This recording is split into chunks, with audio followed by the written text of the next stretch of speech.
जब सीता मैया को रावण लंका उठा के ले गया तो उनको भगवान राम की तरफ से संदेश देने के लिए और उनका हालचाल पूछने के लिए हनुमान जी ने पर्वत से छलांग लगाई और समंदर के रास्ते होते हुए लंका जाने लगे।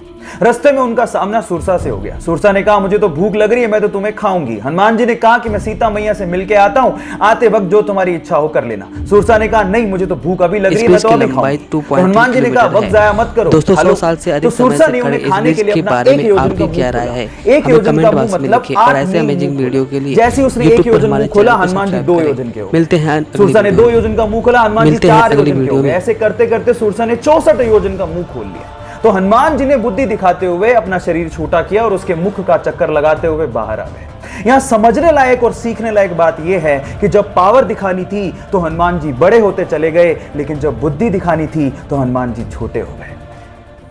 जब प्लेन क्रैश करने वाला हो तो क्यों ना सभी यात्रियों को अपना अपना पैराशूट दे दिए जाए ताकि वो अपनी जान बचा सके। फिर एयरलाइंस वाले ऐसा क्यों नहीं करते? उसके पीछे के 3 कारण हैं। पहला कारण, पैराशूट बहुत ज़्यादा भारी होते हैं जिससे ईंधन की खपत बढ़ जाएगी, और दूसरा, पैराशूट बहुत ज़्यादा महंगे भी आते हैं। दूसरा, पैराशूट को चलाने के लिए इनिशियल ट्रेनिंग की ज़रूरत होती है जो कि ज़रूरी नहीं कि हर यात्री के पास हो। और तीसरा, पैराशूट पहले मैं खोलूंगा मैं कूदूंगा, पहले मैं खोलूंगा मैं कूदूंगा, इस चक्कर में कोई कूद तो नहीं पाएगा लेकिन प्लेन में भसड़ जरूर मच जाएगी। सो इन 3 कारणों की वजह से पैराशूट एयरलाइंस प्रोवाइड नहीं करती हैं। ये इंटरेस्टिंग फैक्ट जान के आपको कैसा लगा, चैट सेक्शन में लिखना मत भूलिएगा। एक फूडी लड़की जिसे हेल्दी और टेस्टी खाना बनाने का और खाने का बहुत ज़्यादा शौक है, लेकिन अजीब बात यह है कि उनका पेट ही नहीं है। नाम है नताशा। मुंबई में पैदा हुई, दिल्ली में शादी हुई, लेकिन शादी अच्छी नहीं चल पाई जिसकी वजह से उसे बहुत ज़्यादा स्ट्रेस रहने लगा।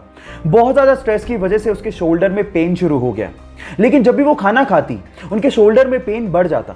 एक डॉक्टर से अच्छे से चेक करवाने के बाद उस डॉक्टर ने बताया कि उसके पेट में ट्यूमर है और सर्जरी करनी पड़ेगी।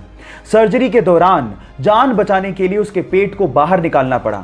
अब हालात ये थे कि अब वो जो कुछ भी खाती वो सीधे उनके शरीर से बाहर निकल जाता।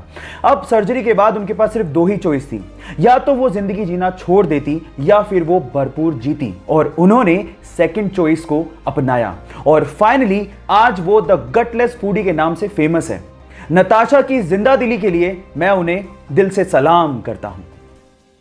साउथ की एक फेमस एक्ट्रेस को एक बहुत बड़ी ब्यूटी क्रीम बनाने वाली कंपनी ने अप्रोच किया और उनके क्रीम के प्रचार के लिए करोड़ों रुपए का ऑफर दिया, लेकिन उस साउथ की फेमस एक्ट्रेस ने यह कहते हुए मना कर दिया कि इंसान की असली खूबसूरती उसका असली चेहरा होता है, जिस रंग के साथ वो पैदा हुआ है। ये क्रीम लगाने से कोई सुंदर नहीं हो जाता। और इसके बाद उनकी जम के तारीफ की गई, और हो भी क्यों ना, क्योंकि चंद पैसों के लिए उन्होंने अपने फैंस के साथ धोखा नहीं किया। गाइस, उस साउथ की फेमस एक्ट्रेस का नाम है साई पल्लवी।